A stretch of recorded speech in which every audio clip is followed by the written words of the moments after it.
We are kicking things off right now with major action in the digital world.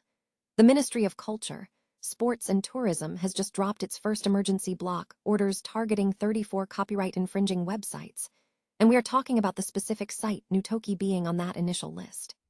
This is a massive move by the ministry, signaling a serious crackdown on online piracy, and we will dive into exactly how these emergency blocks are changing the landscape for online content protection. Tired of dropping your phone or struggling to hold it with one hand? The PopSocket's Pop Grip gives you a secure grip, works as a phone stand, and even lets you swap the top for a fresh new look. Simple, useful, and perfect for everyday phone use. Click the link in the comments to grab yours on Amazon. Next up, we are shifting gears completely and heading to the cultural scene. The Seoul Film Center is launching something brand new this Friday, transforming its rooftop terrace into a sky cinema for open-air screenings overlooking the majestic Mount Nam and the Seoul skyline.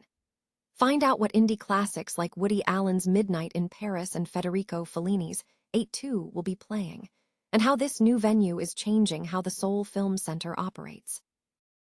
Get ready for massive music news, because K-pop is hitting the stage again. The agency behind the group 2PM has announced that the 6-member act will be holding a series of full-group concerts in South Korea for the very first time in 3 years. We break down the details for the return shows, and when you can catch this massive performance live. And finally, we look ahead to the future of technology and city planning. Seoul mayoral candidate Young Won-oh has unveiled his bold artificial intelligence pledge, outlining a plan to establish Gyuro and Gasan digital complexes as the center for a physical AI demonstration economy. Don't miss this deep dive into how he plans to transform industrial zones and integrate AI into every aspect of city life. Stay with us, because the news keeps coming. South Korea has initiated its first emergency block orders targeting 34 copyright-infringing websites, including the site Nutoki, according to the Ministry of Culture, Sports and Tourism. The ministry notified internet service providers, ISPs, to block user access to these sites. The selection of these targets was based on criteria outlined in the revised Copyright Act, focusing on the clarity of the illegality, the urgency of preventing harm, and the lack of other available remedies. Blocking user access is being implemented as the quickest and most effective administrative measure against illegal websites. This action marks a significant shift, as the revised Copyright Act now grants the government the authority for such measures, overcoming previous limitations that required lengthy deliberation by the Korea Communications Standards Commission. With these emergency blocking and access blocking systems fully operational as of Tuesday, the ministry announced plans to closely monitor trends among illegal sites, including the creation of mirror sites, and intends to expand the scope of emergency blocking and accelerate the speed of access blocking.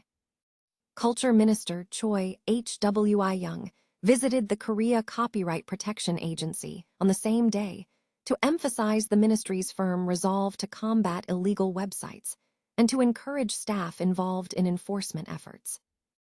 Seoul is launching a new cultural experience with the opening of the Seoul Film Center's Sky Cinema, an open-air rooftop theater offering weekly screenings set against the backdrop of Mount Nam and the Seoul skyline. Announced by the Seoul Metropolitan Government on Monday, this initiative marks a strategic shift for the center as it transitions into a structured cultural institution. The venue has proven popular since its November opening, attracting an average of 600 daily visitors with an impressive 86% advance booking rate, defying trends favoring traditional theaters.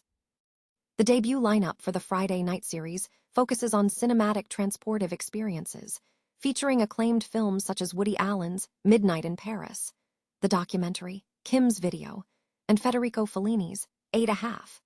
Complementing the screenings, the center will host Made in Gwangju, a showcase of independent films timed to coincide with the anniversary of the May 18 Gwangju democratization movement, aiming to preserve the local industry's spirit. Crucially, the launch of Sky Cinema signals a change in operational structure.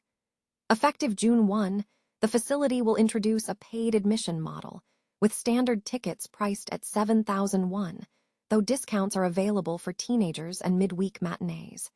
To ease this transition, the center is introducing a membership program offering benefits in education and concessions.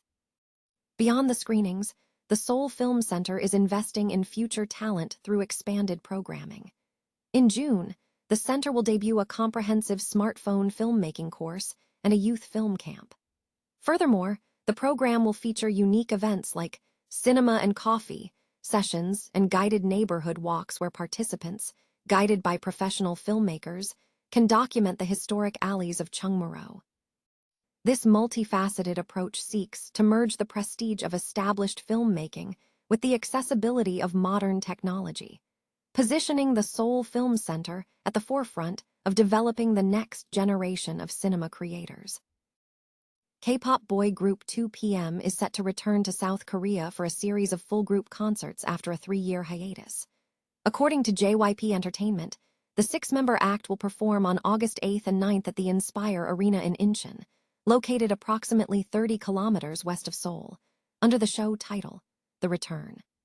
This marks the group's first full group domestic performances since its 2PM event in September 2023. The announcement was made by the group's agency on Monday. The upcoming concerts are part of a broader return to the South Korean market following their recent successful performances in Japan. 2PM had previously performed a string of hits, including Heartbeat, Hands Up, and My House, during their 15th anniversary concert at the Tokyo Dome on May 9th and 10th, marking their first appearance at the iconic venue in a decade. Since debuting in 2008 with the song 10 out of 10, 2PM has established a strong presence across Asia, known for their powerful choreography and masculine image, fueled by hits like Again and Again, Heartbeat, and Without You. Young Won-oh, the Democratic Party of Korea candidate for Seoul mayor, has unveiled a comprehensive artificial intelligence (AI) pledge, outlining ambitious plans to position Seoul as a global leader in AI.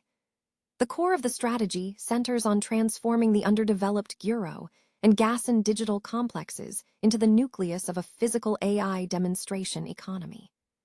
Candidate Chung stated that the vision is to set global AI standards in Yongsan, drive AI-led growth in Guro and Gasan, and ensure AI safeguards citizens' welfare, safety, education, and financial security. The plan involves establishing a physical AI ecosystem by linking the industrial bases of Guro and Gasan with Yongyi, Seoul's key AI research hub. This initiative aims to re-establish these regions as high-tech industrial centers.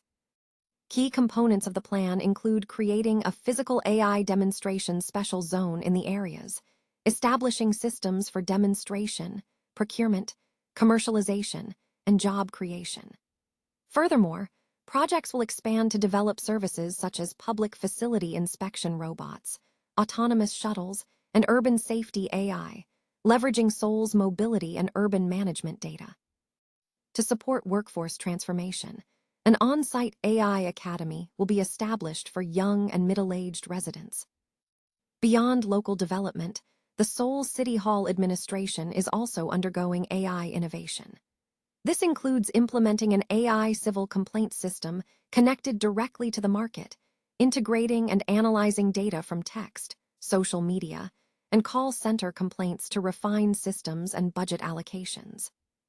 An AI administrative support platform will also be introduced to analyze transportation, disaster, welfare, environment, and safety data, alongside a public AI impact assessment and algorithm audit system. To ensure broad public access, the My Neighborhood 15 Minutes AI initiative will deploy AI infrastructure across 25 autonomous districts, providing services ranging from small business AI consulting to education for various demographics, including support for the elderly, disabled, and digitally weak citizens. For vulnerable populations, a safe AI system will be developed for the elderly, monitoring health indicators like falls and medication adherence, supported by an AI care integration center that can automatically contact relevant agencies in emergencies. In a diplomatic and governance capacity, candidate Chung announced plans to develop Yongsan-gu as a global AI governance hub to facilitate discussions on AI diplomacy, ethics, and international standards.